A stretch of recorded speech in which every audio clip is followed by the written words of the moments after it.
Hi guys. तो आज हम सीखेंगे sorting and filtering and advance filtering in MS Excel.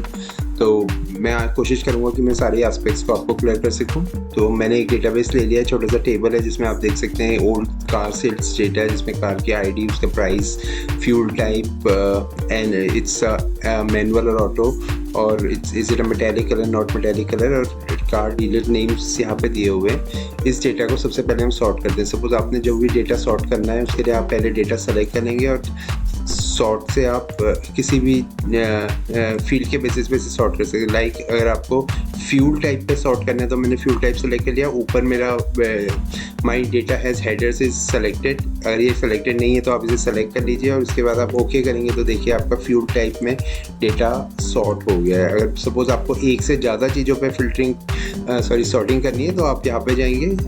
अभी ऑलरेडी फ्यूल पे क्या होगा, अगर आप चाहते हैं फ्यूल के बाद वो किलोमीटर पे भी सॉर्टिंग हो तो मैं एक ऐड लेवल कर देता हूँ। यहाँ पे सेकंड लेवल सॉर्टिंग ऐड कर देता हूँ, like kilometres from smallest to largest, और you can also do it from largest to smallest। तो मैं smallest to largest रखता हूँ और ओके करता हूँ तो आप देखेंगे कि डेटा डबल सॉर्ट हो गया है। पहले फ्यूल पे सॉर्ट है और फ्यूल के अंदर भी ये किलोमीटर पे सॉर्ट है। इसके बाद ये डीजल आ गया, डीजल आपका यहाँ पे सॉर्ट है। इस तरह से आप कितने भी ही लेवल ऐड कर सकते हैं। तो ये रही बात सॉर्टिंग की। इसके बाद अब हम बात करते हैं फिल्टरिंग की।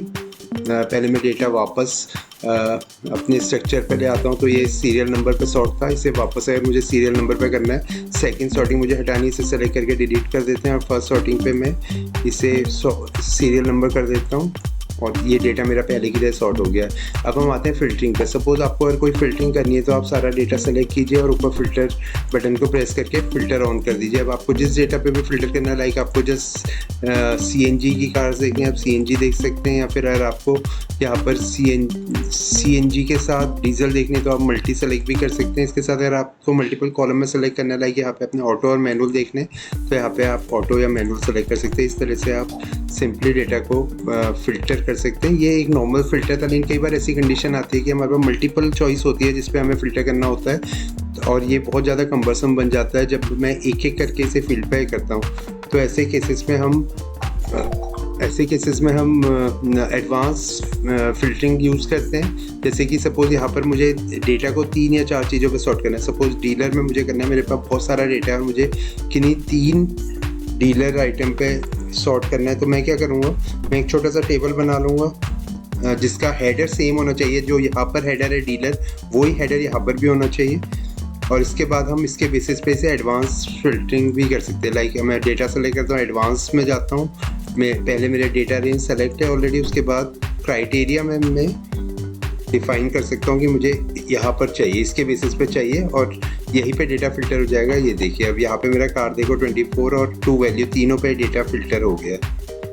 इसी तरह मैं मल्टीपल फिल्टर भी यूज़ कर सकता हूँ। लाइक मुझे तीनों फिल्टर चाहिए, लेकिन मुझे चाहिए जो प्राइस जिन कार्स का 50,000 से ऊपर है और जो किलोमीटर्स भी सपोज 50,000 से ऊपर है। मैं इस डेटा को नीचे सेलेक्ट कर लेता हूँ। अब अगर मेरे पास ये क्राइटेरिया और मुझे डेटा को फिल्टर करना है तो मैं सेलेक्ट करता हूँ, एडवांस में जाता हूँ, ऊपर से मेरी डेटा ऑलरेडी सेलेक्टेड है और यहाँ पर जाकर मैं क्राइटेरिया में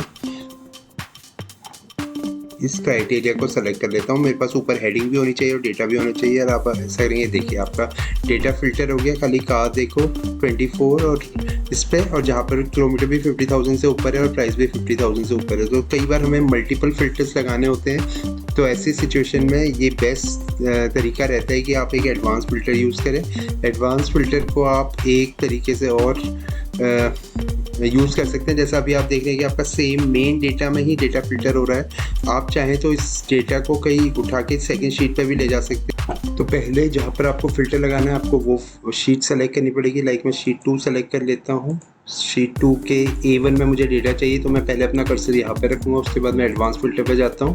मुझे डेटा कहाँ से पिक करना है, मुझे डेटा सेम शीट से पिक करना है। मैंने डेटा सेलेक्ट किया, उसका एक क्राइटेरिया के लिए पूछा। क्राइटेरिया भी मुझे वापस डेटा शीट में जाके यहाँ से सेलेक्ट कर लेना और उसके बाद copy to another location already selected है यहाँ पर, मैं ओके कर देता हूँ और इस तरह से डेटा मेरे पास आ गया। इससे क्या आपको फ़ायदा होगा कि आपका जो मेन डेटा है उसमें कहीं पे कोई फ़िल्टर नहीं लगेगा, जबकि आपके पास ये सेपरेटली डेटा जो है अलग शीट में आ जाएगा। आप चाहे तो अलग शीट में कर सकते हैं या अलग वर्कशीट में भी कर सकते हैं, आपकी चॉइस पे है। तो इस तरह से आप सॉर्टिंग, फ़िल्टर और एडवांस फ़िल्टर को यूज़ कर सकते हैं।